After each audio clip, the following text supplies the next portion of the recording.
आप सभी को जय हिंद। यूपीएससी हिंदी में आप सभी का हार्दिक स्वागत है। चाणक्य नीति का एक प्रसिद्ध कथन है, कुछ करने के लिए कुछ करना होता है। कुछ करना मतलब कुछ पाना और कुछ करना मतलब परिश्रम। यानी कि अगर आपको कुछ पाना है तो उसके लिए कुछ करना होगा यानी कि परिश्रम करना होगा। आप लोगों के साथ पीछे जो है यूपीएससी 2027 कंप्लीट मास्टर प्लान ये लेकर के थंबनेल लगाए हुए हो और बता रहे हो कि कुछ पाने के लिए कुछ करना होता है। चाणक्य नीति आपने शुरू कर दी। ठीक है? तो बेसिकली अगर आप 2027 के लिए सीरियस हो, यूपीएससी 2027 को अटेम्प्ट करना चाहते हो, सीरियसली अटेम्प्ट करना चाहते हो, तो अब ये सही समय है जब आप अपने ऊर्जा, अपने संसाधन एक कंप्लीट और क्या बोलते हैं संकेंद्रित तरीके से लगाओ, ठीक है? जैसे प्राचीन काल में मैं इस एग्ज़ाम्पल को बार बढ़ देता हूँ, एनर्जी, आग, ठीक है? मनुष्यों ने जब आग की खोज की थी, तो वो आग जो है अचानक से फैल गई और सब कुछ जल करके अगल-बगल का एरिया जल करके खाक हो गया। लेकिन जब उसी आग को मनुष्य ने धीरे-धीरे अपने आवश्यकतानुसार उसको काबू कर लिया, तो वो आग जो है उसके बहुत सारे काम आई, ठीक है? मतलब आग की कहानी कभी हम लोग बाद में बात करेंगे, लेकिन कहने का कुल मतलब ये है कि अगर आपके अंदर जो एनर्जी है, आपकी जो शक्ति है, आपके जो संसाधन है, अगर आप उसको सही से यूटिलाइज़ करना स्टार्ट कर दिए, ठीक है? तो वो आपके लिए बहुत ही काम लाभदायक हो सकती है। तो यूपीएससी 2027 के लिए एकदम सही समय है जब आप तैयारी स्टार्ट कर सकते हो। आज की वीडियो में हम लोग कंप्लीट मास्टर प्लान लेकर के आए हैं और इस कंप्लीट मास्टर प्लान की विशेषता ये रहेगी कि जब आप अगर आप इसको कवर अप करते हो, तो आपका कम से कम 2 बार सिलेबस मिनिमम 2 बार, ठीक है? ये मिनिमम बोल रहा हूँ। अगर आपने इसको कंप्लीटली कर लिया तो 4 बार तय है। लेकिन मिनिमम इसलिए क्योंकि मुझे पता है कि अंततः लोग अभी से करना स्टार्ट नहीं करेंगे। मुझे पता है, अभी आप लोग 6 महीना एटलीस्ट 2026 के प्रीलिम्स तक आप एकदम मतलब आराम वाले मोड में रहोगे। लेकिन आप में से जो भी स्टार्ट करना चाहेगा, अगर अभी से स्टार्ट करता है, तो एटलीस्ट 4 बार ये कवर अप कर सकता है। तो कंप्लीट मास्टर प्लान इसमें आपको इसमें पहले तो हम लोग बात कर लेते हैं इसमें रहने क्या वाला है। तो इसके बाद इस वीडियो को देखने के बाद आपको एनसीईआरटी कौन-सी पढ़नी है, एनसीईआरटी के नोट्स बनाने हैं कि नहीं बनाने हैं, आपको न्यूज़पेपर पढ़ना है कि नहीं पढ़ना है, मंथली मैगज़ीन पढ़नी है कि नहीं पढ़नी है, नोट्स बनाने हैं कि नहीं बनाने हैं, नोट्स बनाने हैं तो कैसे बनाने हैं, प्रीलिम्स के टेस्ट कैसे अटेम्प्ट करने हैं, टेस्ट कब से देना स्टार्ट करना है, इन सारे ऑप्शन कब से पढ़ना है, इन सारे सवालों के जवाब इस वीडियो में देने का प्रयास मैं करूँगा। और अगर इन केस आपका कोई डाउट रह जाता है तो आप कमेंट सेक्शन में डाउट कमेंट कर दीजिएगा, उस पे नेक्स्ट में वीडियो बनकर के आ जाएगा। तो बात करें कंप्लीट मास्टर प्लान को, तो इसको हम लोगों ने 3 सेक्शन में बाँटा हुआ है। आप देख सकते हैं पहला सेक्शन है फाउंडेशन बिल्डिंग फेज़ जो कि चलेगा हमारा दिसंबर 2025 तक। यानी कि अगर आज आप 18 सितंबर के दिन को देख रहे हैं इस वीडियो को, ठीक है? 18 सितंबर 2025, तो अब आपके पास इस फाउंडेशन फेज़ को पूरा करने के लिए आपके पास 100 दिन, 102 दिन है लेकिन 100 दिन का मैं मान के चल रहा हूँ, बीच में 2 दिन होली, दिवाली मान लीजिए। ठीक है? होली नहीं है लेकिन दिवाली है, तो 100 दिन का ये है। इसके बाद नेक्स्ट आपका आ जाएगा concept building and content enrichment जो कि चलेगा आपका जुलाई 2026 तक, ठीक है? जिसमें आपको बेसिक बुक्स पढ़नी है, टेस्ट लगाने शुरू कर देने हैं और ऑप्शनल शुरू कर देना है, ठीक है? थर्ड आपका रहेगा मेंस आंसर राइटिंग प्रैक्टिस, ठीक है? जो कि अगस्त 2026 से लेकर के दिसंबर 2026 तक चलेगा और फिर इसके बाद हम लोगों ने क्या किया इसको प्रीलिम्स इंटेंसिव फेज रखा है, थर्ड वाला, ठीक है? मतलब उस वाले में 2 फेज रहेंगे, लेकिन इसमें थर्ड वाले में आपका केवल प्रीलिम्स इंटेंसिव रहेगा जो कि जनवरी 2027 से अप्रैल मई 2027 तक ये आपका चलने वाला है। यानी कि टोटल 3 फेजेस में आपकी 2027 की कंप्लीट तैयारी इस कॉन्सेप्ट के माध्यम से आप धीरे-धीरे आगे बढ़ा सकते हैं। अब हम लोग आ जाते हैं डायरेक्ट कंप्लीट जो फाउंडेशन बिल्डिंग फेज है, दिसंबर 2025 तक, ठीक है? 100 दिन का ये प्लान है। इसमें आपको कवर करना है एनसीईआरटी और न्यूज़पेपर। इसके अलावा आपको और कुछ पढ़ने की आवश्यकता नहीं है। इन केस अगर आपको कोई डाउट होगा फाउंडेशन बिल्डिंग फेज के संदर्भ में, तो आप हमसे कमेंट में पूछ लीजिएगा, ठीक है? यानी कि इस फेज में आपको एनसीईआरटी और न्यूज़पेपर यही 2 चीज़ पढ़नी है। न्यूज़पेपर कौन-सी पढ़नी है, पहले बात कर लेते हैं, छोटा सब्जेक्ट है, ठीक है? तो न्यूज़पेपर पढ़ने के लिए आपको अगर आप हिंदी मीडियम के हो, तो दैनिक जागरण, कोई एडवर्टाइज़मेंट नहीं है, आप कोई और भी पढ़ सकते हो, दैनिक जागरण का नेशनल एडिशन पढ़ सकते हो, ठीक है? जनसत्ता का क्या आता है, वो पढ़ सकते हो, कोई एक नेशनल एडिशन, कोई एक पढ़ना है। और सेकंड अगर आप इंग्लिश मीडियम के हो, तो द हिंदू, ठीक है? द हिंदू बहुत ज़्यादा इस समय फेमस है, तो आप चाहो तो उसको पढ़ सकते हो। लेकिन ध्यान देने वाली बात है कि पूरा ये न्यूज़पेपर वाला जो ये सेगमेंट है, ये आपका मैक्सिमम आप इसमें दोगे तो आधा घंटा यानी कि 30 मिनट से लेकर के 45 मिनट तक ही आप इसमें पूरे दोगे।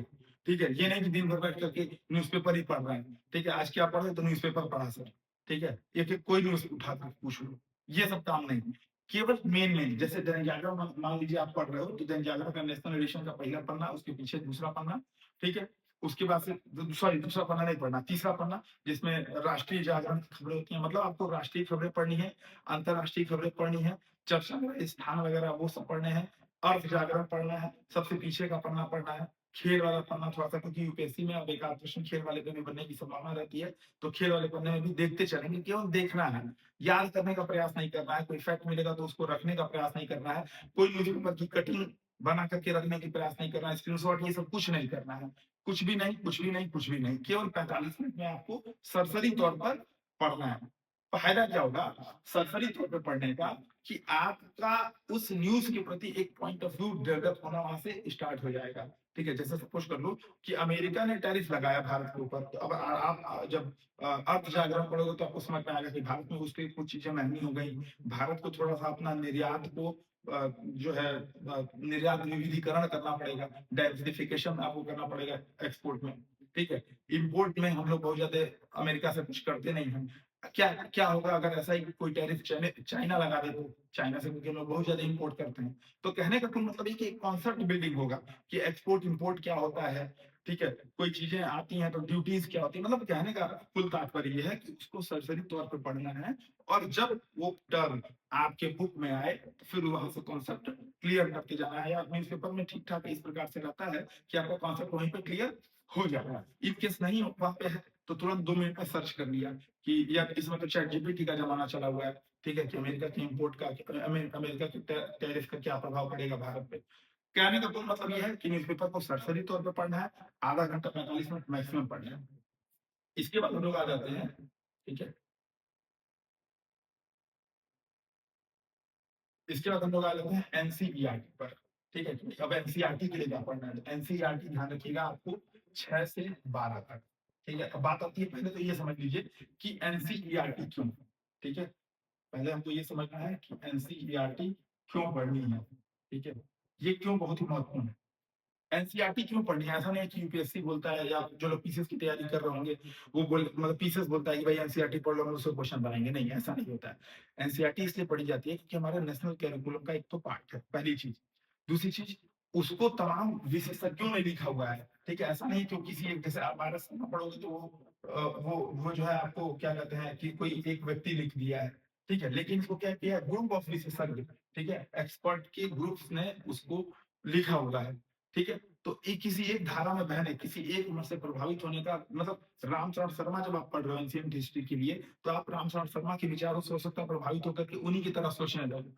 लेकिन अगर आप एनसीईआरटी पढ़ते हो तो किसी एक विचारधारा में बदलने या किसी एक विचारधारा में बहने का खतरा आपके पास नहीं होता है। तो इसलिए एनसीईआरटी पढ़नी आवश्यक हो जाती है। दूसरी दूसरी बात, सबसे बड़ी बात क्या होती है कि एकदम साधारण शब्दों में एनसीईआरटी लिखी हुई है, ठीक है? आपको बहुत ज़्यादा इसमें कुछ तामझाम नहीं है, एकदम सिंपल वे में आपको वहाँ पे बता दिया गया है कि ये चीज़ें ये करनी है, ठीक है? तो उसके लिए फिर बहुत ज़्यादा आपको इधर-उधर भागने की आवश्यकता नहीं पड़ेगी, एनसीईआरटी पढ़ने से आपका बेसिक फाउंडेशन जो है वो कंप्लीट हो जाएगा। अब तीसरी बात आती है कि अगर आपने 6 टू 12 की एनसीईआरटी पहले कभी पढ़ रखी होगी, पहले इन केस कभी पढ़ रखी होगी तब तो थोड़ा-सा आपको आसानी हो जाएगी, लेकिन नहीं पढ़ रखी है तो 6 टू 12 की ज़रूर पढ़िएगा, ठीक है? इसलिए भी मैं बोल रहा हूँ क्योंकि 6, 7, 8 में जो एनसीईआरटी है, 9, 10th में उसी का थोड़ा-सा अपग्रेडेशन है, 11, 12th में और उसी का अपग्रेडेशन है। तो अगर मान लीजिए जैसे होता क्या है कि हम लोग ज़्यादातर बच्चे मैथ्स स्ट्रीम ले लेते हैं, साइंस स्ट्रीम ले लेते हैं, तो जो ये ह्यूमैनिटीज़ के सब्जेक्ट्स हैं, हिस्ट्री, पॉलिटी, ज्योग्राफी, इकोनॉमी, ठीक है? ये हमारा बेसिक लेवल पे छूट जाता है। इसलिए भी हमको एनसीईआरटी पढ़ने की आवश्यकता होती है। ठीक है? तो एनसीईआरटी क्यों पढ़नी है, ये आपको समझ में आ गया होगा। ठीक है? है ना? और फायदा क्या है सीसैट के लिए एक रीजनिंग और कॉम्प्रिहेंशन, है ना? वो आपका एनसीईआरटी पढ़ने से रीजनिंग और पूरे कॉम्प्रिहेंशन कैसे तैयार होगा? तो रीजनिंग तर्क कैसे तैयार होता है? एनसीईआरटी में कुछ कॉन्सेप्ट दिया है, फिर उसपे चुन्नी-मुन्नी का कैरेक्टर है। ठीक है? तो उसपे सोचो विचारो, है ना? कि चुन्नी बोलती है कि लोकतंत्र क्यों आवश्यक है, तो उसपे सोचिए। पूरा पढ़ के अपने उसपे सोचिए लोकतंत्र क्यों आवश्यक है। फिर पढ़ने के बाद उसके पीछे के दिए गए क्वेश्चंस, ठीक है? ये आपको सॉल्व करने हैं। एनसीईआरटी केवल पढ़नी नहीं है बल्कि उसको समझना है। अभी हम लोग नेक्स्ट चर्चा कर लेंगे एक बार कि एनसीईआरटी कैसे पढ़नी है, ठीक है? तो पहले समझ में आ गया एनसीईआरटी क्यों पढ़नी है। अब एक बार समझ लेते हैं कैसे पढ़नी है, ठीक है? कैसे? तो इसमें देखो पहली चीज़ तो ये है कि इसके नोट्स नहीं बनाने हैं। यानी कि आपको एनसीईआरटी का ये नहीं है कि आप बैठ कर के नोट्स बनाने बैठ गए, नहीं, नोट्स नहीं बनाना है ना? ज़्यादा से ज़्यादा ये कर सकते हो कि एनसीईआरटी के पीछे जो क्वेश्चन दिए गए हैं, एनसीईआरटी के पीछे जो एमसीक्यूज़ दिए गए हैं, उसको सॉल्व कर सकते हो या अगर एनसीईआरटी बेस्ड कुछ आपको टेस्ट वगैरह मिल जाए, जैसे यूपीएससी की भी चलती है, तो अगर उस समय स्टार्ट होगी तो आप उसको या तो जॉइन कर सकते हो। ठीक है? नॉमिनल फीस है 700 या 1000 रुपए से समथिंग फीस है। तो अगर कुछ एमसीक्यूज़ एनसीईआरटी बेस्ड मिल गए हैं, तो वो आप पढ़ लीजिए। कोशिश करिए कि एक चैप्टर वाइज़ रहे, कि जो चैप्टर आप पढ़ रहे हैं या कम से कम एटलीस्ट बुक वाइज़ रहे कि जो बुक आपने पढ़ के खत्म की, उसके एमसीक्यू सॉल्व किया। एमसीक्यू में अगर कुछ बहुत ज़्यादा मिस्टेक है, तो उसको कॉन्सेप्ट चाहिए, तुरंत देख कर के वहाँ खत्म करिए। अगर नहीं, तो उसके शॉर्ट नोट्स एमसीक्यू के बना सकते हैं, लेकिन वो 15 से 20 पन्ना से ज़्यादा नहीं होगा पूरी एनसीईआरटी का। पूरी एनसीईआरटी का 15 से 20 पन्ना से ज़्यादा नहीं होगा। ठीक है? इस सेक्शन में ये आपको समझ में आ गया होगा। दूसरा, पीछे के जो क्वेश्चन है, जो एनसीईआरटी के पीछे चैप्टर खत्म होने के बाद चुन्नी-मुन्नी के प्रश्न, ये ज़रूर सॉल्व करिएगा। कई बच्चे उसको पढ़ते समय इसको नेग्लेक्ट कर देते हैं, नहीं। वो आपके कॉन्सेप्ट को तर्क शक्ति, जैसा अभी मैंने बताया था कि तर्क शक्ति, आपकी जो पूरे पैराग्राफ पढ़ने के बाद जो आपने कॉम्प्रिहेंशन जो उसमें समझा, वो आपका परीक्षण वहाँ चलता है। तो तर्क शक्ति और कॉम्प्रिहेंशन वहाँ से मजबूत होगा। पीछे के दिए गए क्वेश्चन्स और ये सारे क्विज़ेस ज़रूर सॉल्व करिएगा। ठीक है? खुद से पढ़ने में अगर दिक्कत है, तो यूपीएससी के एनसीईआरटी के कोर्स भी आप चाहिए तो यहाँ पे जॉइन कर सकते हो। ठीक है?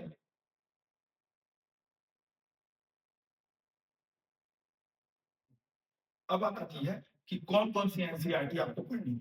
ठीक है? कौन-कौन सी एनसीईआरटी पढ़नी है। तो वो मैं यहाँ पे आपको बता दे रहा हूँ किस-किस सब्जेक्ट के लिए कौन-कौन सी एनसीईआरटी पढ़नी है। ठीक है? पहली चीज़ हिस्ट्री के लिए। तो हिस्ट्री में मेरे हिसाब से 6 टू 12 की सारी एनसीईआरटी पढ़ लीजिएगा।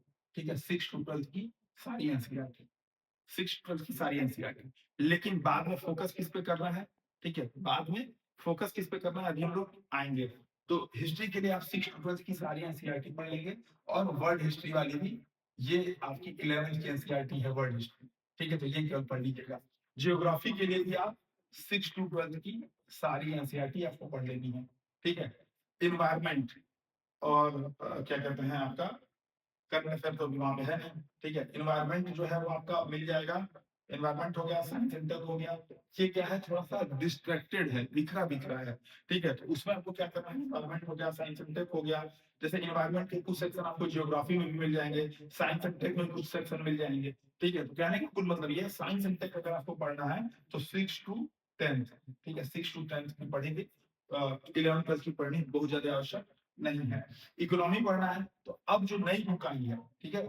ध्यान रखिएगा, अब जो नई बुक आई है, उसमें क्या है, 6 से लेकर के 8 तक की जो बुक है, वो क्या किया उन्होंने, 1 कर दिया है, ठीक है? एक-एक बुक है, यानी कि 6, 7, 8 में कुल मिला के एक-एक बुक है, ठीक है? तो टोटल आपको ऐसे समझ लीजिए, पूरा अगर मैं इसकी बात करूँ एनसीईआरटी के संदर्भ में, आपको बुक लिस्ट यूपीएससी के टेलीग्राम चैनल पे वो मिल जाएगी।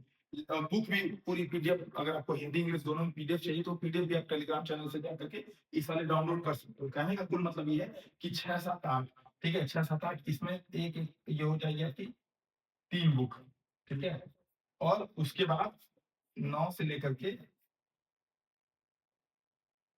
12 तक, ठीक है? ये आपको बेसिक एनसीईआरटी एक बार पढ़ करके कंप्लीट खत्म कर लेना है, ठीक है? खुद से पढ़ने में दिक्कत है तो कोई मतलब अगर खुद से पढ़ पा रहे हैं तो खुद से पढ़िए, नहीं तो फिर आप यूपीएससी का इसमें कोर्स जॉइन कर सकते हो, ठीक है? अब बात आती है सेकंड फेज़ की, तो ये फर्स्ट फेज़ रहा आपका, इसको आपको कब कब तक पढ़ के कंप्लीट करना है, एनसीईआरटी प्लस न्यूज़पेपर दिसंबर 2025 तक, ठीक है? दिसंबर 2025 तक ये पढ़ कर के आपका नेक्स्ट 100 दिन में आपको एनसीईआरटी पढ़ के कंप्लीट करनी है। इसका पढ़ने का सीधा-सीधा टारगेट ऐसे रखिएगा, 6, 7, 8 की 3 बुक है, तो 3 हफ्ते में इसको मैक्सिमम कंप्लीट कर लीजिएगा। 8, 9 को 1 महीने में कंप्लीट कर लीजिएगा और 11, 12 को आप डेढ़ डेढ़ महीना आपका उसमें समय लगेगा। तो टोटल 3 महीने में आराम से आप इसको ईज़िली कवर कर सकते हो। मतलब बहुत ईज़ी तरीके से। अगर आपको उसमें कोई विशेष समस्या है इस अब तक की वीडियो में, तो आप यहाँ पे कमेंट कर सकते हो कि इतने मिनट में मुझे ये क्वेश्चन है। ठीक है? नेक्स्ट चलते हैं। नेक्स्ट हमारा फेज़ है concept building and content enrichment phase, यानी कि एनसीईआरटी में जो आपने पढ़ा था, अब इस फेज़ में आप क्या करेंगे, उसकी कॉन्सेप्ट बिल्डिंग करेंगे और कंटेंट जो है एनरिचमेंट करेंगे। यानी कि ये वो फेज़ है जहाँ पे आप जो नोट्स बनाओगे, वो आपका काम देगा आपको। ठीक है? ये कब से चलेगा? जनवरी 2026 से जुलाई 2026, ठीक है? यानी कि जनवरी, फरवरी, मार्च, अप्रैल, मई, जून, जुलाई, यानी कि टोटल आपका 3 सप्ते 21, मोटी-मोटा 210 दिन का ये फेज़ रहने वाला है, 210 डेज़, ठीक है? इसमें आपको क्या करना है? बेसिक बुक्स, ठीक है? टेस्ट और ऑप्शनल, ठीक है? आप चाहो तो जब एनसीईआरटी पढ़ रहे थे, तो एनसीईआरटी भी पढ़ने का 2 तरीका होता है। एक तो आप टेस्ट लगा मतलब पढ़ करके पूरा टेस्ट लगा सकते हो।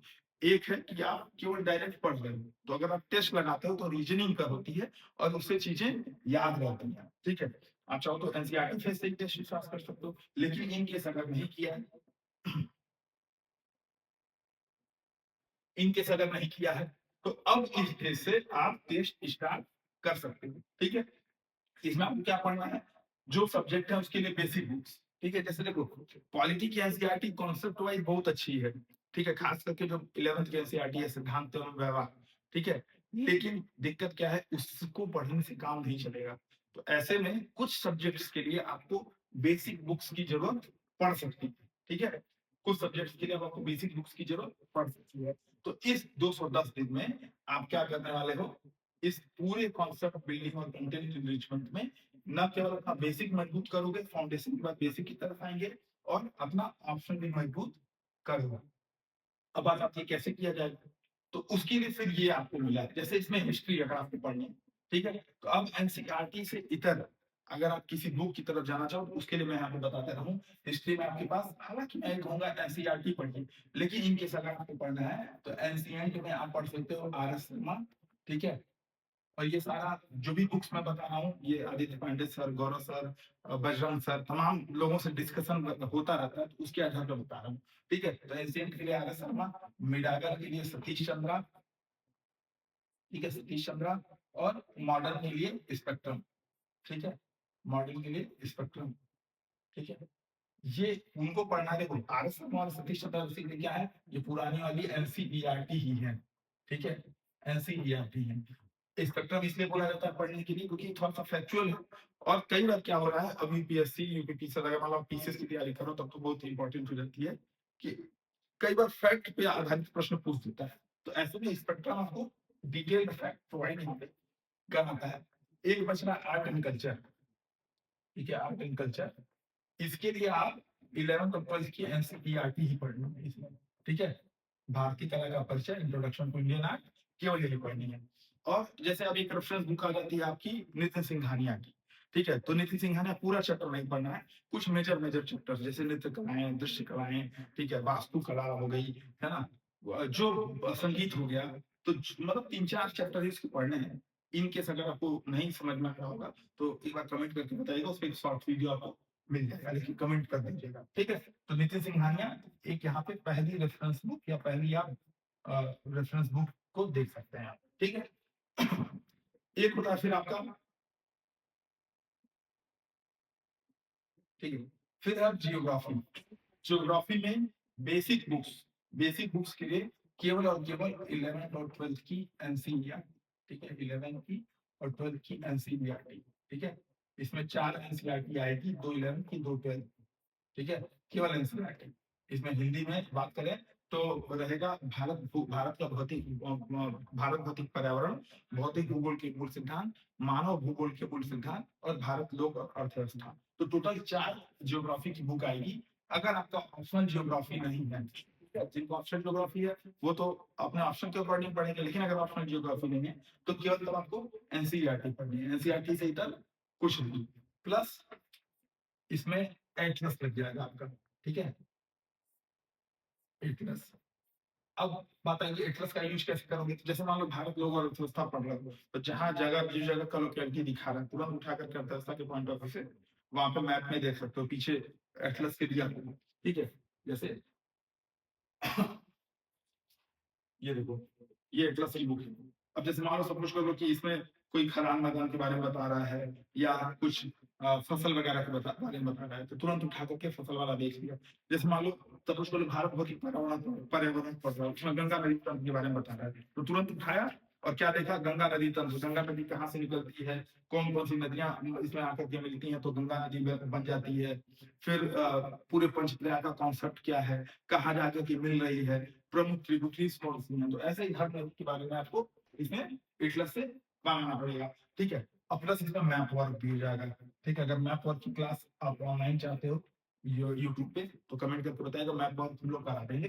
ठीक है, कुछ मैप्स जो है आपको यूपीएससी के जो टेलीग्राम चैनल है यहाँ पे अवेलेबल कराया भी गया है, जिसमें नदी वदी पढ़ाई गई है, तो वो पेड बैचेस में चलता था। अगर आप चाहते हो ओपन में भी डिस्कशन हो मैप की अच्छी सीरीज, तो वो भी हम लोग करा देंगे, कमेंट करिएगा। ठीक है, तो ये होगा आपका ज्योग्राफी के लिए। ठीक है, फिर आ जाता है आपका इन्वायरमेंट। ठीक है, तो इन्वायरमेंट हो गया, साइंस एंड टेक हो गया। इन दोनों के लिए आप किसी भी कोचिंग का मटेरियल, किसी भी कोचिंग का आने फलाने ढिकाने कोई कोचिंग का उठा लो, लगभग लगभग सभी का सेम है। ठीक है, तो किसी भी कोचिंग का मटेरियल आप ले सकते हो।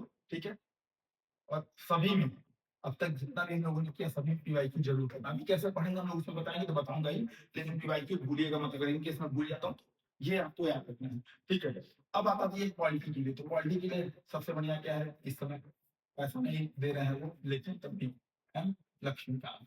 ठीक है, तो ये पढ़ सकते हो आप, है ना। एम लक्ष्मीकांत आप पढ़ सकते हो, क्यों, क्योंकि एनसीईआरटी में मैं बोलता हूँ एनसीईआरटी पढ़ने के लिए, लेकिन एनसीईआरटी की दिक्कत क्या है कि वो पूरा कॉन्सेप्ट इधर उधर बिखरा हुआ है। एक जगह आपको सिस्टमेटिक पॉइंट ऑफ व्यू से इन्वेस्टमेंट का मतलब आपको मिल जाएगा। रही बात इकोनॉमी के लिए, तो इसमें 11th की एनसीईआरटी ध्यान रखिएगा, वो 6 to 12th वाली जो मतलब 6, 7, 8 अभी सिंगल सिंगल वाली आ रही है, वो एनसीईआरटी आपने पढ़ के खत्म की। फिर 9, 10 की अलग अलग इकोनॉमी इकोनॉमी की एनसीईआरटी है, वो आपने पढ़ के खत्म की। 12th की इकोनॉमी की एनसीईआरटी नहीं पढ़नी है, आपको जो डिटेल नोट्स मिलेगा उसमें सारी चीजें मेंशन रहेंगी। ठीक है, तो आपको क्या पढ़ना है, 11th की एनसीईआरटी, प्लस आप चाहो तो इसमें पढ़ सकते हो इसके बाद कुमार अमित के नोट्स। ठीक है, ये भी आपको कहाँ मिल जाएगा, टेलीग्राम चैनल पर। इस टेलीग्राम चैनल पर कुमार अमित के नोट्स मिल जाएंगे, यानी कि इकोनॉमी में 11th की एनसीईआरटी भारतीय अर्थव्यवस्था का विकास एक समझ, है ना, और कुमार अमित के नोट्स 200-250 पन्ने के नोट्स हैं, हिंदी इंग्लिश दोनों में है। आप इस पर टेलीग्राम चैनल पे जाओ, ऊपर जाकर के फाइल सेक्शन में कुमार अमित सर जो टाइप करोगे तुरंत वो आ जाएगा। ठीक है, तो ये हो जाएगा आपका सब्जेक्ट वाइज। अब आपका बच रहा है करंट अफेयर। ठीक है, तो करंट अफेयर अब आप पढ़ना स्टार्ट कर सकते हो कब से, जनवरी या फरवरी 2026 से। ठीक है, तो करंट अफेयर के लिए अब आपको क्या करना है, कोई भी एक मंथली मैगजीन, ठीक है, कोई भी एक मंथली मैगजीन, जो प्रमुख प्रमुख कोचिंग हैं सभी आपको पता है, दृष्टि विजन, किसी का एक का, लेकिन कोई ये नहीं 50 नहीं। उसको भी पढ़ने का तरीका क्या है, जैसे मान लो 150 पन्ने का है, ठीक है, उसको 30 से डिवाइड करो। ठीक है, तो कितना आ जाएगा, 5। इस 5 पन्ना, 5-6 पन्ना पर डे पढ़ना है। ठीक है, हम अपने शेड्यूल में आधा घंटा का समय रखेंगे पर डे 5-6 पन्ना पढ़ने का, आधा घंटा 45 मिनट। वैसा नहीं है कि हार्ड एंड फास्ट है, नहीं, आप अपने अकॉर्डिंग आधा घंटा में ये कर सकते हो। तो ये हो जाएगा आपका क्या कहते हैं, अ, जो ये ऐसे सब्जेक्ट है, एक चीज आपने ध्यान दिया होगा, ये सारे ऐसे सब्जेक्ट्स थे, ठीक है, जो कि आपको प्री और मेंस दोनों में काम दे रहे थे। ठीक है, कि प्री और मेंस दोनों में, यानी कि इसके लिए आपको ऐसा नहीं कि प्री के लिए अलग हिस्ट्री पढ़ रहे हो, मेंस के लिए अलग हिस्ट्री पढ़ रहे हो, नहीं, प्री और मेंस दोनों में आपका आएगा, history, geography, environment, polity, economy, science and tech. ठीक है, नेक्स्ट जो है आपका, ये केवल मेंस स्पेसिफिक है, जैसे वर्ल्ड हिस्ट्री, जैसे सोसाइटी, जैसे सोशल हिस्ट्री, जैसे आईआर, जैसे गवर्नेंस, जैसे सिक्योरिटी, ठीक है, जैसे डिजास्टर मैनेजमेंट, जैसे एथिक्स, इंटीग्रिटी एंड एटीट्यूड। ठीक है, तो इस सेगमेंट में भी आपको क्या करना है, कोई भी एक क्वेश्चन का मटेरियल, ठीक है, कोई भी क्वेश्चन का मटेरियल उठाएंगे, और प्लस प्रीवियस ईयर क्वेश्चंस, ठीक है, प्लस प्रीवियस ईयर क्वेश्चंस लेकर के इसमें अपना काम चलाएंगे। और यही जो सेगमेंट रहेगा जब हमको अपना ऑप्शनल भी डिसाइड कर करके, ऑप्शनल भी प्लस इसके साथ क्या लेकर के जाना है, ऑप्शनल। ठीक है, अपना ऑप्शन डिसाइड करके, तो ये वो सेगमेंट है जिसमें आपको 8 से 9 घंटे मिनिमम मेहनत करना पड़ेगा, ये एक्सटेंसिव है। धीरे धीरे आपको इस बार अगर इधर मेहनत कर लिया, ठीक है, ये फेस कब से कब तक है देखो, जुलाई 2026 तक, तो 210 दिन, ये 210 दिन आपको पर डे 9 घंटा मेहनत करना पड़ेगा, 9 से 10 घंटे की। और ये स्टॉप वॉच के साथ है, ये जो मेहनत है वो आपको स्टॉप वॉच के साथ है। ठीक है, इसमें ऐसा कर सकते हो कि ऑप्शन जो है, ऑप्शन के लिए आप रख सकते हो, ऑप्शन के लिए आप रख सकते हो 2 से 3 घंटा। ठीक है, जब शेड्यूल बना रहे हो तो 2 से 3 घंटा ऑप्शन के लिए रखो। बेसिक बुक्स के लिए आप रखो, ठीक है, ये आपका 3 से 4 घंटा। और इसमें आपको क्या करना है, 2 सब्जेक्ट, जैसे जो प्री वाला है, ये है ना प्री वाला, तो जैसे मान लो हिस्ट्री उठाया, ठीक है? तो हिस्ट्री के साथ अब देख लो कि जीएस पेपर 1 ऐसे समझ लो कि पहले जीएस पेपर 1 पढ़ना है, फिर जीएस पेपर 2 पढ़ना है, फिर जीएस पेपर 3 पढ़ना है, तब जीएस पेपर 4 पे जाना है। यानी कि ये जो एथिक्स, इंटीग्रिटी एंड एटीट्यूड है, ये आपको सबसे अंतिम में करना है। ऐसे ये क्रोनोलॉजी आपकी टोटल रहेगी। अब इसको कैसे पढ़ सकते हो? देखो, जैसे मान लो आपने हिस्ट्री उठाया, है ना? इस वाले में जैसे मैं बता रहा हूँ 3 से 4 घंटा और ये 2 से 3 घंटा रहेगा आपका ऑप्शनल के लिए। तो इस 3 से 4 घंटे में जब आप पढ़ने के लिए अपना बनाओगे शेड्यूल तो क्या उठाओगे पहले? जीएस पेपर 1 का हिस्ट्री, ठीक है? जीएस पेपर 1 का हिस्ट्री उठाया और हिस्ट्री के साथ किस कौन सा मिला है? वर्ल्ड हिस्ट्री, ठीक है? तो हिस्ट्री उठा करके हिस्ट्री और वर्ल्ड हिस्ट्री पढ़ सकते हो। यानी कि एक सब्जेक्ट आपका जीएस पेपर 1 का हिस्ट्री चल मतलब प्री वाला चलेगा और एक सब्जेक्ट मेंस स्पेसिफिक चलेगा, ठीक है? ऐसे ही ज्योग्राफी जब आप उठा लो तो इसके साथ उठा सकते हो जीएस पेपर 1 का सोसाइटी, ठीक है? ऐसे जब आप वहाँ पे क्या नाम है पॉलिटी उठा रहे हो, ठीक है? फिर आप इसी के साथ पढ़ सकते हो गवर्नेंस, ठीक है? एनवायरनमेंट ये आप इसके बाद पढ़िएगा मतलब जीएस पेपर 3 में पढ़िएगा। जीएस पेपर 3 के साथ पढ़िएगा। फिर इकोनॉमी उठा रहे हो, ठीक है? इकोनॉमी उठा रहे हो तो इसी के साथ फिर आप आईआर पढ़ सकते हो, सॉरी ये क्या नाम सिक्योरिटी पढ़ सकते हो, डिजास्टर मैनेजमेंट पढ़ सकते हो, ठीक है? और पॉलिटी के साथ आप पढ़ सकते हो गवर्नेंस हो गया, इंटरनल रिलेशन हो गया, इंटरनेशनल रिलेशन हो गया, आईआर हो गया, ठीक है? ये आप पढ़ सकते हो पॉलिटी के साथ। यानी कि एक सब्जेक्ट हम वो उठाएँगे जो प्री में ही केवल प्री में पूछेगा, ठीक है? सॉरी प्री मेंस दोनों पूछेगा, एक सब्जेक्ट हम वो उठाएँगे जो केवल मेंस में पूछेगा, ठीक है? प्लस ऑप्शन ये हमारा रहेगा 3 महीने का, ठीक है? इस बीच में आपको वीकली एक टेस्ट अब यहाँ से अगर आप जैसे चाहो तो पार्ट टेस्ट जो है यहाँ से स्टार्ट कर सकते हो, पार्ट टेस्ट, ठीक है? अब देखो पढ़ने का तरीका पे थोड़ा-सा बात कर लेते हैं कि जैसे सर आपने ये सब तो बताया, पढ़ने का तरीका क्या होगा एक बार इसको समझिए, ठीक है? पढ़ने का तरीका कुल मिला-जुला के ये होगा, पहली चीज़, ये रूल है, ये हार्ड एंड फास्ट रूल है, इसको मानना ही पड़ेगा, ठीक है? अगर सक्सेस पाना है, सिलेक्शन लेना है, तो इसको मानना ही पड़ेगा। पहला सोर्स, ठीक है? सोर्स कोई एक लेना है, जैसे आपने ये डिसाइड कर लिया कि हिस्ट्री के लिए आपको एंशिएंट के लिए रामशरण शर्मा पढ़नी है, ठीक है? तो फिर ब्रह्म टले, सूरज टले, टले जगत व्यवहार, लेकिन फिर वो कोई और चेंज नहीं करेंगे, भले मैं बुक ला के दे दूँ, इसी से सारे प्रश्न आ रहे हैं। अपने एक सोर्स पे ही भरोसा करना है। इसके लिए परेशानी होना देखो कोई भी चीजें एक सोर्स से दूसरे सोर्स में थोड़ा सा तरीका बस चेंज होगा, ठीक है? ऐसा नहीं है कि सोर्स ही पूरा चेंज हो जाएगा या बदल जाएगा। तो सोर्स अपना एक ही रखना है, इस पे भरोसा रखना है, ठीक है? एक ही चीज को बार बार करना है। दूसरा, दिन भर में जो पढ़ा, ठीक है? दिन भर में आप जो पढ़ गए हो, शाम को उसको क्या करना है, शाम में उससे रिलेटेड प्रीवियस ईयर क्वेश्चन, ठीक है? और ये पीवाईक्यू 2 तरीके का होगा, ठीक है? एक होगा प्री का, एक होगा आपका मेंस का, ठीक है? तो प्री का क्या करना है, जैसे मान लो सपोज कर लो कि आपने हिस्ट्री उठाई और हिस्ट्री उठा के आपने पढ़ा आज हड़प्पा सभ्यता, ठीक है? आज सपोज कर लो आपने हड़प्पा सभ्यता पढ़ा। अब देख लो हड़प्पा सभ्यता से रिलेटेड प्री के पीवाईक्यू क्या है, और इसको बैठ करके सॉल्व करना है, ठीक है? इसको सॉल्व करना है प्री के पीवाईक्यू, ठीक है? सॉल्व करते समय क्या देखना है, उत्तर पे काम नहीं करना है, सॉल्व जब हम करेंगे तो ये स्टेटमेंट क्यों सही हुआ, ये स्टेटमेंट गलत क्यों हुआ। जैसे यूपीएससी क्या होता है, मान लो प्रश्न आया कि सिंधु घाटी सभ्यता में घोड़े के प्रमाण मिले हैं, ठीक है? सूर्यकुटरा से घोड़े के प्रमाण मिले हैं। फिर दूसरा मान लो स्टेटमेंट आया कि सिंधु घाटी सभ्यता के लोग रथों द्वारा रथों में जोते गए घोड़े से में जुते हुए रथों का प्रयोग करते थे, ठीक है? अब आपने कहा बिल्कुल सूत्रकोटरा में तो प्रमाण मिले हैं, तो हो सकता है करते होंगे, ठीक है? तो सूत्रकोटरा से घोड़े की हड्डी भले मिली है, लेकिन रथ घोड़े खींच सकते हैं ये कुछ ऐसा नहीं पता चला है, ठीक है? तो कहने का मतलब ये कि फिर वो स्टेटमेंट क्यों सही है, क्यों गलत है, इस पे काम करना ना कि उसके उत्तर रखने पे। वो स्पेसिफिक स्टेटमेंट किस वजह से सही हुआ, क्या उसका फैक्ट है? यानी कि ये तरीका क्या होगा बेसिकली उत्तर पे उत्तर रखने का प्रयास न करके कॉन्सेप्ट समझने का। तो पी का सॉल्व करेंगे।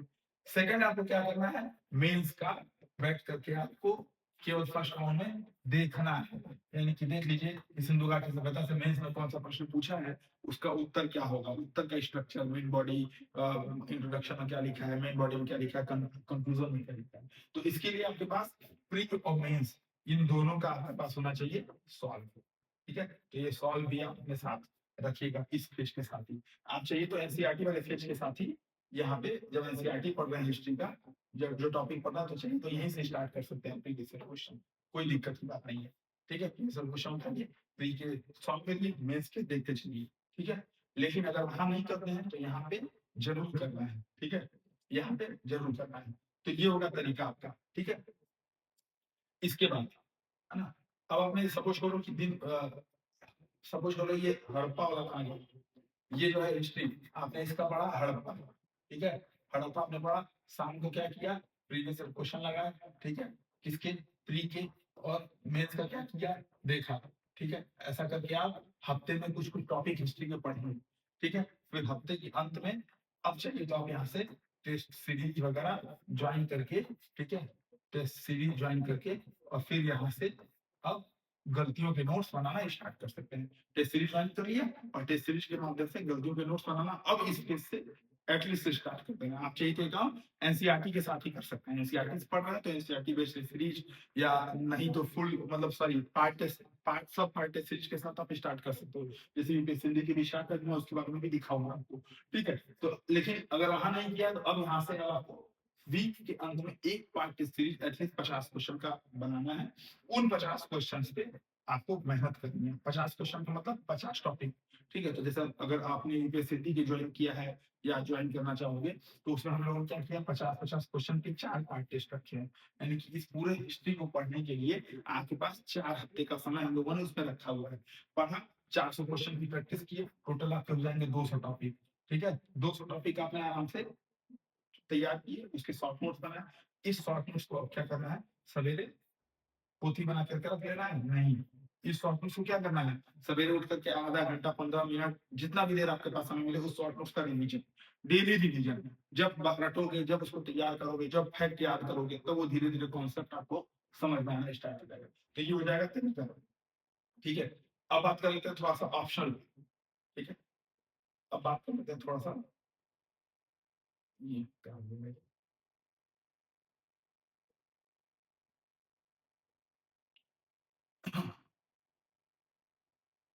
ठीक है?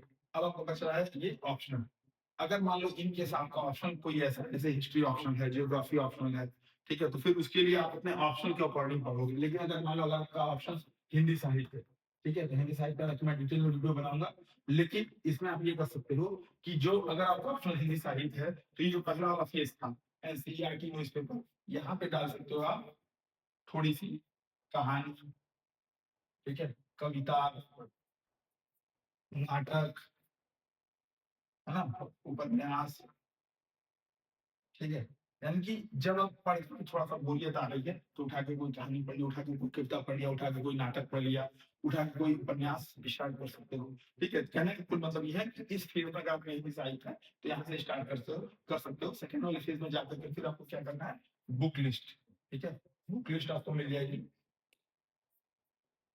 यूपीएससी हिंदी के, चाहो तो या आप किसी भी कोचिंग के मटेरियल लेकर के वहाँ से हिंदी साइंस ऑप्शन यहाँ पे कंप्लीट कर सकते हो। ये पूरा समय रहेगा आपका कॉन्सेप्ट बिल्डिंग का और कंटेंट एनरिचमेंट का। तब आपके पास बेसिक बुक्स पढ़ करके, टेस्ट लगा करके शॉर्ट नोट्स आ जाएगा, जो कि न केवल टेस्ट लगाओ कॉन्सेप्ट बिल्डिंग बनेगा, बल्कि शॉर्ट नोट्स के साथ कंटेंट एनरिचमेंट भी होता रहेगा। जो प्री के नोट्स आपके रहेंगे, वो क्या करेगा, मेंस के लिए खाद पानी होगा। जैसे मान लो सब करो, प्री में आपने पढ़ा आर्टिकल आर्टिकल 76, ठीक है? या पढ़ा आर्टिकल 148 सीएजी के बारे में आपने पढ़ा, न्यायवादी के बारे में पढ़ा या सीएजी के बारे में पढ़ा। अब आपने आर्टिकल अगर 148 के बारे में क्वेश्चन करा, तो बस आपको ये पता चलेगा कि article 148 controller and auditor general की बात करता है, और सीएजी एक्ट 1971 सी के माध्यम से सीएजी को पावर मिलता है। अब अगर मेंस में आपके पास क्वेश्चन आएगा, तो आप ये प्री का फैक्ट यहाँ पे यूज करके आंसर राइटिंग कर सकते हो। यानी कि प्री मेंस दोनों की तैयारी साथ-साथ चलेगी। प्री के जो पार्ट टेस्ट है वो मतलब प्री के जो शॉर्ट ऑप्शन और कंटेंट एनरिचमेंट में भी काम देगा, लेकिन मेंस के अलग प्रश्न स्पेसिफिक आपके शॉर्ट नोट्स बनेंगे, ठीक है? तो ये पूरा फेज रहेगा जुलाई 2026 का। इन केस अगर कोई डाउट अभी इस फेज में है, तो आप आंसर कमेंट में ये बताइएगा, सेकंड फेज और ये डाउट है, ऐसा करके वहाँ पे कमेंट कर दीजिएगा, वहाँ पे आपको वीडियो मिल जाएगा। अब बात कर लेते हैं आपका आंसर राइटिंग, ठीक है? मेंस आंसर राइटिंग प्रैक्टिस, ये चलेगा आपका अगस्त 2026 से दिसंबर 2026, यानी कि अगस्त, सितंबर, अक्टूबर, नवंबर, दिसंबर, ठीक है? ये 2 तरीके से होगा। एक तो ये जब फर्स्ट राउंड आप देखे थे, फर्स्ट राउंड आप जब कर रहे थे, तो उसमें आपने क्या देखा था? प्रश्न देख रहे थे। मैंने बोला था मेंस की प्रश्न सॉल्व लेकर के देखना स्टार्ट कर देना है। इस सेकंड राउंड में आपको क्या करना है, ठीक है? मेंस के आंसर राइटिंग में फिर इसको लेकर के आपको सॉल्व करना है। सॉल्व करना है, और सॉल्व करने के बाद फिर आपको शॉर्ट नोट्स बनाने हैं। जैसे मान लो पूछा सिंधु घाटी सभ्यता की प्रमुख विशेषताएं बताइए, मेंस में प्रश्न मान लो पूछा, ठीक है? तो अब आप फिर से वहाँ पे क्या करोगे, मेंस के शॉर्ट नोट्स बनाओगे तुरंत। सिंधु घाटी सभ्यता की प्रमुख विशेषताएं, सड़कें सूक्ष्म बोर्ड पर काटती थी, नालियां ढकी हुई थी, जल निकासी प्रणाली थी, ठीक है? बृहद स्थानागार, मतलब सामाजिक संरचनाएं मिलती हैं। तो जो भी आपके फैक्ट्स हैं वो आपका मेंस के लिए आपका शॉर्ट नोट बनाना आप यहाँ से स्टार्ट कर दोगे। लेकिन उसके लिए पहले क्या करोगे, ये देख करके ये सॉल्व, ठीक है? जो सॉल्व देखा था यहाँ पे आकर के इसको सॉल्व करोगे, प्रैक्टिस करना है यहाँ पे, ठीक है? यहाँ पे अब आपको प्रैक्टिस करनी है। प्रैक्टिस करने के लिए आप दो तरीके देख सकते हो, जैसे इसमें भी प्रैक्टिस करने का दो तरीका होगा, ठीक है? पहला तरीका ये होगा, फर्स्ट, कि आप डायरेक्ट कोई टेस्ट सीरीज ज्वाइन कर लो, ठीक है? यूपीएससी दीजिए, कोई भी आप टेस्ट सीरीज ज्वाइन करो। सेकंड होगा कि आप कोई वीडियो कोर्स ज्वाइन कर सकते हो, जैसे यूपीएससी का ध्रुव कोर्स चलता है, ठीक है? वीडियो कोर्स, क्योंकि खुद से नहीं हो पाएगा, तो ध्रुव में हम लोगों ने 600 प्रश्नों के माध्यम से पूरे सिलेबस को कंप्लीट किया हुआ है, ठीक है? तो आप चाहो तो ध्रुव के वीडियोस के साथ आप स्टार्ट कर सकते हो, ठीक है? लेकिन मैं इसकी सलाह दूंगा, आप अगर आपको करना है, खुद से नहीं हो पा रहा है, तो हमारे ध्रुव के वीडियो ज्वाइन कर सकते हो, फिर इस पेज पे जाना। अगर मतलब मैं कहने का कुल मतलब ये है कि अगर वीडियो करना है तो पहले ये करके तब टेस्ट सीरीज की तरफ जाइएगा, क्योंकि टेस्ट सीरीज में क्या है, आप टेस्ट दोगे, आपको उत्तर जांच करके मिलेगा, ठीक है? तो अगर इनकेस आपने नहीं लिखा तो पैसा बर्बाद जाएगा। लेकिन अगर वीडियो में आपने देखा 600 प्रश्नों की अगर आपने प्रैक्टिस कर ली, 600 प्लस प्रश्न हम लोगों ने कराए हैं, तो अगर आपने प्रैक्टिस कर ली तो उसमें क्या होगा फायदा, आपके पास कंटेंट इनरिचमेंट और अच्छे तरीके से हो जाएगा, ठीक है? कंटेंट इनरिचमेंट और अच्छे तरीके से हो जाएगा, फिर आप टेस्ट देकर के अपनी गलतियों पे काम कर सकते हो। टेस्ट का एक और अल्टरनेटिव विकल्प ये है कि इस फेज में आप चाहो तो हमारा एक सृजन प्रोग्राम चलता है, आप चाहो तो उसको ज्वाइन कर सकते हो। अब बात करोगे सर ये ज्वाइन कर लो, वो ज्वाइन कर लो, तरीका बता रहा हूँ बस, क्यों? ठीक है? देखो सृजन में ज्वाइन करने का फायदा क्या होगा कि उसमें आपको 50 प्लस बच्चे मिलेंगे, जिनकी कॉपियाँ आपको मिलेंगी। जैसे आपने कहीं ऑफलाइन में अगर टेस्ट ज्वाइन किया, तो वहाँ पे केवल आपको आपकी कॉपी चेक होकर के मिल जाएगी। लेकिन जब आप किसी ग्रुप में ज्वाइन करोगे, तो ग्रुप में क्या है, सभी की कॉपियाँ चेक होकर के जाती हैं। तो आपको करना ये है कि इन केस अगर आपने सृजन ज्वाइन किया, ठीक है? सृजन या सृजन जैसा प्रोग्राम ज्वाइन किया, तो आपको शुरू में 10-5 दिन बैठ करके सारे बच्चों में कॉपियाँ खोल-खोल करके देखनी है कि फलाने व्यक्ति की कॉपी है, कि कौन अच्छा नंबर पा रहा है, कौन अच्छा लिख रहा है, और उसको टारगेट करके फिर उसकी गलतियों से सीखना है। अच्छा उसने प्रेजेंटेशन ऐसे लिखी थी, अच्छा उसने इंट्रोडक्शन में ये पॉइंट ऐड किया था, मेरे इंट्रोडक्शन में छूट गया था, उसको कुछ अच्छा सजेशन मिला है, तो चेक की हुई कॉपी उस स्पेसिफिक बच्चे की 4-5 बच्चों को टारगेट करना है, आपको डेली खोल करके उसकी देखनी है। सिर्फ कंटेंट इन्वेस्टमेंट इतना शानदार होगा, जीते जाते नमूना आपके पास है। अभी दीपक मिश्रा भैया आए थे, चैनल से वीडियो देखा होगा, इधर उन्होंने यूपीएससी का मेंस दिया है। अभी दीपक सिंह थे, एसडीएम में सेलेक्टेड हुए, वो सीजन में ज्वाइन करने के बाद 5-6 महीने ज्वाइन की, लिखे ही नहीं, ठीक है? हम लोग बार बार हड़काते भी थे, तो बोले कि भैया हम इसको कंटेंट मैनेजमेंट का काम करते हैं। बाद में जब उनके मैंने नोट्स देखे तो समझ में आया वो ये बात है। तो वो क्या करते थे, कौन व्यक्ति कौन सी गलती कर रहा है या कौन व्यक्ति कौन सा काम सही कर रहा है, उसको नोट कर लिया, ठीक है? तो सीजन में ये आप कर सकते हो, ये होगा आपका मेंस राइटिंग का प्रैक्टिस का काम। इसके बाद सीधे आप चले जाओगे फिर प्रीलिम्स इंटेंसिव फेज पे, और जो ये आपका चलेगा जनवरी 2027 से अप्रैल मई 2027, जब तक आपका पेपर होगा। इस बीच में आपको करना यही है कि जो आपने नोट्स बना रखे थे, ठीक है? जो आपने नोट्स बना रखे थे, वही आपको नोट्स के रिवीजन करने हैं। टेस्ट सीरीज अगर अब तक नहीं शुरू की थी, तो वहाँ पे टेस्ट सीरीज आपको लगा करके शुरू कर देना है, ठीक है? टेस्ट सीरीज भी आपके 3 मतलब देखो, टेस्ट सीरीज ज्वाइन करते समय जैसे हम लोग ये काम कराते हैं, बाकी अन्य भी अगर आप हमारा ही ज्वाइन करके कुछ और ज्वाइन करना चाहते हो, तो टेस्ट सीरीज ज्वाइन करते समय 3 चीजें ध्यान रखिएगा। इसमें कम से कम 4 तरीके के टेस्ट हों। एक तो सब पार्ट टेस्ट, ठीक है? सब पार्ट टेस्ट, ताकि अमूमन क्या होता है कि अभी अगर आप फुल लेंथ टेस्ट जैसे पार्ट टेस्ट है किसी हिस्ट्री का, आप सपोज करो पीसीएस की तैयारी कर रहे हो, यूपीएससी की तैयारी कर रहे हो, आपको 100-100 क्वेश्चन मिलने लगे, तो आपका क्या होता है, मन भागने लगता है यार, 100 क्वेश्चन बैठ करके 2 घंटा टेस्ट देने का मन नहीं करता है। तो ऐसे में सब पार्ट टेस्ट 50-50 क्वेश्चन के माध्यम से आप स्टार्ट कर सकते हो, ठीक है? इसके बाद आपका हो मेंस पार्ट टेस्ट, ठीक है? एमपीटी मेंस पार्ट टेस्ट, ठीक है? और ये आपका 100-100 क्वेश्चन वाले होते हैं। फिर आपका है रिवीजन टेस्ट, ठीक है? आरटी, और फिर अंत में आपका फुल लेंथ टेस्ट एफटी। तो ये आपका होगा, और उसमें भी एक चीज आपको और ध्यान रखनी है कि कम से कम 30% क्वेश्चन ये पीवाईक्यू को देते हो वेटेज, ठीक है? 30%, 20 से 25, 30% क्वेश्चन देते हैं। जैसे हम लोग टेस्ट सीरीज बनाते हैं, तो उसमें एनडीए के, सीडीएस के, सीएपीएफ के, जियो साइंटिस्ट के जो भी यूपीएससी का टेस्ट बनाता है, तो यूपीएससी जितने परीक्षाएं कराती है वहां से क्वेश्चन उठाते हैं। ठीक है, पीसीएस का बनाता है तो पीसीएस जितने पेपर कराती है वहां से क्वेश्चन उठाते हैं। तो उससे फायदा क्या होगा, धीरे धीरे हमको उसका कॉन्सेप्ट समझ में आया, वो क्या सोच करके क्वेश्चन बना रहा है, वो क्यों जो है ये स्पेसिफिक टर्म क्यों इस साल पूछ दिया। ठीक है, तो वहां से आपको फिर काम मिलेगा।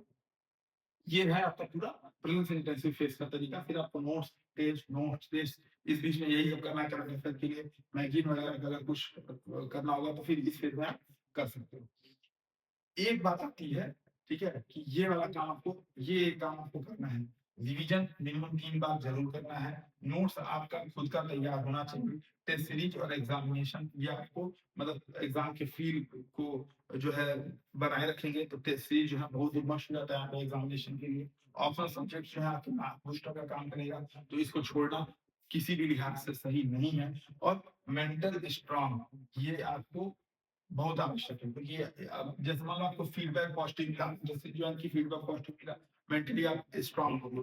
लेकिन इन केस नेगेटिव हुआ, फिर आप वहां पे परेशान हो जाओगे। ठीक है, अब बात आती है, हाँ ये देखो, ये हमारा टेस्ट सीरीज है प्रीलिम्स 2027 का। ये 14 सितंबर को स्टार्ट हो चुका है। ये 65 टेस्ट की टेस्ट सीरीज है, टोटल 65 टेस्ट है 2027 के लिए। जैसे 21 सब part test, 9 mains part test, 9 applied test, revision test, full test, current affair test और 5 सी सेंटर टेस्ट। ये आपके हैं बाइलिंगुअल में, हिंदी और इंग्लिश दोनों में है। ठीक है, तो इसको अगर आप ज्वाइन करना चाहो तो हमारा नंबर है 88 40 75 19 12। इस पे आप व्हाट्सएप कर सकते हो, या एक नंबर है 95 19 78 00 78। इस नंबर पे आप क्या कर सकते हो, कॉल कर सकते हो। ठीक है, अधिक जानकारी के लिए। अब बात आती है कि टेस्ट कैसे लगाना है। ठीक है, ये थोड़ा सा वीडियो लंबा है लेकिन पूरी चीजें आपको यहाँ पे बताई जाएंगी। जैसे देखो आया ऋग वैदिक राज व्यवस्था के संदर्भ में निम्नलिखित कथनों पर विचार कीजिए। ये 2027 की टेस्ट के ही प्रश्न है। ठीक है, निम्नलिखित कथनों पर विचार कीजिए। पहला, राजा का पद वंशानुगत हो चुका था और उसने कबायली संगठन पर असीमित शक्ति का प्रयोग किया था। ठीक है, ऋग वैदिक राज में असीमित शक्ति। ठीक, स्त्रियों को सभा और विदत के कबायली संगठनों में भाग लेने की अनुमति थी। दैनिक प्रशासन में सबसे महत्वपूर्ण अधिकारी पुरोहित था, जो करों के संग्रहण के लिए उत्तरदायी था। पूछ रहा है कौन सा सही है। ठीक है, कौन सा सही है। तो जैसे देखो, अब मुझे मान लो ये अटेम्प्ट करना, सपोज कर लो, ध्यान रखिएगा मैं इसका उत्तर नहीं बता रहा हूँ, है ना। मैं एज ए स्टूडेंट अगर इसको अटेम्प्ट करूंगा तो क्या सोच करके अटेम्प्ट करूंगा, कैसे अटेम्प्ट करना है इस पर मैं बात कर रहा हूँ। अब आप देखो, बोला है ऋग वैदिक राज व्यवस्था। ठीक है, राजा का पद वंशानुगत क्या ऋग वैदिक में हुआ था कि उत्तर वैदिक में हुआ था। तो अगर मैं स्टेटमेंट काटूंगा तो यहाँ पे लिखूंगा उत्तर वैदिक में हुआ था। ठीक है, उत्तर वैदिक में, है ना। मैं स्टेटमेंट काटा, अब पहला चीज कटा, तुरंत मेरे पास क्या ऑप्शन बचा, ये हटा दो, ये हटा दो, यानी कि दूसरा सही है। अब दूसरा पढ़ने की आवश्यकता नहीं है, दूसरा क्या हो जाएगा, सही। ठीक है, पढ़ने की आवश्यकता नहीं। तीसरा देख लेते हैं, दैनिक प्रशासन में सबसे महत्वपूर्ण अधिकारी पुरोहित। तो क्या पुरोहित पूजा पाठ करता था या कर लेता था। ठीक है, तो मैं मानूंगा कि ठीक है, चलो मान लो अगर मैं मान लिया नहीं नहीं ऐसा पूजा पाठ करता था। ठीक है, तो फिर मेरे दिमाग में सोचा कि नहीं आप हो सकता है कर लेता हूँ, मान लेते हैं सही। ठीक है, तो अब हम जिस भी विकल्प के साथ जाएंगे, जब हम इसका शॉर्ट नोट्स बनाएंगे तो उसमें ये चीज ऐड करेंगे। जैसे ये देखो, है ना, पहला क्या देखो, वैदिक काल में आर्यों का प्रशासन तंत्र कबीले के प्रधान के हाथों चलता था, क्योंकि वह युद्ध का सफल नेतृत्व करता था। तो कबीले का प्रधान था राजा। ठीक है, राजा जो था वंशानुगत नहीं था, कबीले का प्रधान था। और कबीले का प्रधान क्यों था, क्योंकि युद्धों का नेतृत्व वो करता था, गायों के लिए युद्ध होता है। ठीक है, ऋग वैदिक काल में राजा का पद वंशानुगत हो, उत्तर वैदिक काल में या ऋग वैदिक काल में राजा का पद जो है वंशानुगत हो चुका था। ठीक है, देखो क्या लिखा है, लेकिन असीमित शक्तियां नहीं थी, यानी कि मेरा देखो सही हो चुका है, मेरा प्रश्न भले सही हो गया, लेकिन यहाँ पे क्या पता चला, ऋग वैदिक काल में राजा का पद वंशानुगत हो चुका था। ठीक है, लेकिन उसके पास असीमित शक्तियां नहीं थी, उसे समिति नामक कबायली संगठन से सलाह लेनी पड़ती थी, इसलिए कथन एक सही नहीं है। यानी कि मैंने गलत सोचा, उसके बावजूद ये मैंने यहाँ क्या सोचा था, उत्तर वैदिक काल। तो मैं अपने नोट्स में इस चीज को नोट करूंगा कि ऋग वैदिक काल में ही राजा का पद वंशानुगत हो चुका था, लेकिन शक्तियां असीमित नहीं थी, समिति नामक कबायली संगठन से उसको सलाह लेनी पड़ती थी। ये चीज मैं यहाँ पे नोट करूंगा। अपने शॉर्ट नोट्स में, ठीक है? फिर जो भी यहाँ से दे रहा है, जैसे मान लो सभा समिति, विगत और गण, ठीक है? इनका लेता था। तो यहाँ पे क्या है कि जो है स्त्रियां भी सभा और विगत में भाग लेती थी, यानी कि समिति में नहीं, ठीक है? लेकिन सभा और समिति दो सर्वाधिक महत्वपूर्ण संगठन थे, ठीक है? स्त्रियां सभा विगत में भाग लेती थी, समिति में नहीं थी, ठीक है? दैनिक प्रशासन में कुछ अधिकारी राजा की सहायता करते थे। सबसे महत्वपूर्ण अधिकारी पुरोहित होता था, ठीक है? जैसे वशिष्ठ और विश्वामित्र का जिक्र है। तो जो यहाँ से मुझे मिला, मैं इसको पूरे को पढ़ करके 2 से 3 line, 4 line, 5 line maximum short notes बनाकर चलता रहता। फिर देखो जैसे एक प्रश्न और है। सिंधु घाटी सभ्यता की कृषि पद्धतियों के संदर्भ में निम्नलिखित में से कौन सा कथन सही है? ठीक है? सही को गोला बनाया। लोग गेहूं, जौ, राई, मटर, चावल और सरसों की खेती करते थे, ठीक है? कासे के उपकरणों का प्रयोग करके खेतों की जुताई और फसलों की कटाई के लिए हंसिया का उपयोग किया जाता था। इस चरण में कपास का भी उत्पादन होता था और हरियाणा के दौलतपुर और मीठातल में तथा उत्तर प्रदेश के हुलास में रागी बड़े पैमाने पर उगाया जाता था, ठीक है? क्या रागी का जिक्र मिलता है? नहीं मिलता है, काट दिया। रागी तो वर्तमान की फसल है, ठीक है? मान लो यही आ गया कि मक्का मिलता था, मक्का उगाया जाता था। तो मक्का जो है कौन आया था भारत में? कमेंट करके आप लोग ये बताइएगा, ठीक है? क्या मक्का मिलता है? तो चौथा काटा। अब चौथा काटा तो 1 और 3 ये आपका रह ही गया, ठीक है? अब हमको दूसरा बताना है कि 1 सही है, 3 सही है। कांसे के उपकरणों का उपयोग खेतों की जुताई में करते थे, ठीक है? मेरे हिसाब से उस समय लकड़ी के हल मिले थे, ठीक है? तो मैंने दिमाग में बोला लकड़ी काट दिया, ठीक है? तो दूसरा काटा, सही किया मैंने। 1 और 3 टी पे टिक लगाया। अब मैं एक्सप्लेनेशन पढ़ूंगा, ठीक है? तो देखो क्या है, सही है। गेहूं, मटर, जौ, राई, तिल, चावल ये सब उत्पादन करते थे, ठीक है? और अन्नागारों में इसको संग्रहित भी किया जाता था। अब जैसे ये लिखने की आवश्यकता नहीं है, किसान अन्नागार, भाई किसान अन्नागार किस लिए होंगे? इसीलिए होंगे। लेकिन क्या देखो लिखा है कि फावड़ा हल का फाल तो नहीं मिला है, किंतु जो हल के लीक के निशान प्राप्त हुए हैं उनसे अनुमान लगाया जाता है कि हल जोते जाते थे, लेकिन लकड़ी के हलों का प्रयोग करते थे। कि मेरा ये कॉन्सेप्ट सही है ना? और हल मनुष्यों द्वारा खींचा जाता था या बैलों के द्वारा, बैलों के द्वारा, ठीक है? और पत्थर के हंसियों का प्रयोग होता था, ठीक है? यानी कि कांसे के हंसियों का प्रयोग नहीं होता था। अब कांसे के नहीं होगा तो लोहे का तो नहीं होगा, वहां पे स्टेटमेंट फिर घुमा सकता है कि लोहे का प्रयोग करते थे, है ना? और फिर जो देखो कपास के उत्पादन का श्रेय मिलता ही है। और किसी भी हड़प्पा स्थल से तब तक रागी जो है मतलब नहीं प्राप्त हुआ है। तो ये मेरा कॉन्सेप्ट बन गया, मैंने आप इसको शॉर्ट नोट बना करके नोट कर लिया। अब इसको मैं सवेरे उठ करके पूरा बैठ करके याद करने का प्रयास करूंगा, ठीक है? एक तरीका ये था, एक तरीका आपके पास ये भी है, ठीक है? अब जैसे ये पीडीएफ तो आपके पास ले ही लेना, पीडीएफ आप ले लेना। जो तीनों बैचेज हैं, जैसे मतलब तीनों जो शेड्यूल हैं, फाउंडेशन वाला, कॉन्सेप्ट बिल्डिंग वाला और मेंस वाला, उसमें आपको ये सहायता कर सकता है। इसको प्रिंट करा लेना। ये 14 सितंबर से स्टार्ट है, इसको काट देना, ठीक है? इसको प्रिंट करा के क्या करना है, 14 सितंबर से स्टार्ट है, इसको काट दीजिएगा। आपको मेन मतलब है यहाँ से, ठीक है? आपको मेन मतलब है यहाँ से। तो प्राचीन भारत ये पढ़ना है, प्रागैतिहासिक काल पढ़ना है, हड़प्पा सिंधु सभ्यता पढ़ना है, वैदिक काल पढ़ना है, ऋग्वैदिक, उत्तर वैदिक, ऐसे करके पूरा इस पीडीएफ में दिया हुआ है, ठीक है? पूरा देखो इस पीडीएफ में पूरा दिया हुआ है ऐसे, ठीक है? कौन सा क्या पढ़ना है, कैसे क्या पढ़ना है, ठीक है? तो ये पीडीएफ आपको मिल जाएगा। अब इसमें संदर्भ पुस्तक भी दी हुई है, तो आप जो भी पढ़ना चाहो, अपने क्वेश्चन पे मटेरियल पढ़ना चाहो, एनसीईआरटी पढ़ना चाहो, कोई और बुक पढ़ना चाहो, वो यहाँ पे काट करके नोट कर दीजिए। अगर यही पढ़ना है तो उसको टिक लगा दो, हाँ यही पढ़ रहा हूँ, यही पढ़ रहा हूँ। जो नहीं पढ़ना है उसको काट दीजिए, तो पढ़ना है उसको टिक लगा दीजिए, ठीक है? तो इसके माध्यम से भी आप तैयारी कर सकते हो। लेकिन ये ध्यान रखिएगा, जैसे मान लो आपने प्रागैतिहासिक काल पढ़ा, तो दिन भर में जो पढ़ना है शाम को उससे रिवाइज करना है। प्री और मेंस दोनों को करना है, प्री के करना है और मेंस के देखना है। फिर जब सेकंड राउंड ऑफ रीडिंग, इसी में जब आप आगे जाओगे तो देखो दिया ना सब पार्ट टेस्ट, जब मेंस पार्ट टेस्ट जाएगा तो फिर उसमें आपको क्या करना है, प्री वाले क्वेश्चन फिर से लगाना है, मेंस वाले क्वेश्चन सॉल्व करने का प्रयास करना है, ठीक है? इसको अगर आपको ज्वाइन करना है तो आप बताए गए नंबरों पे कांटेक्ट हुआ कर लीजिएगा। आज का सेशन हम लोग यहीं पे समाप्त करते हैं।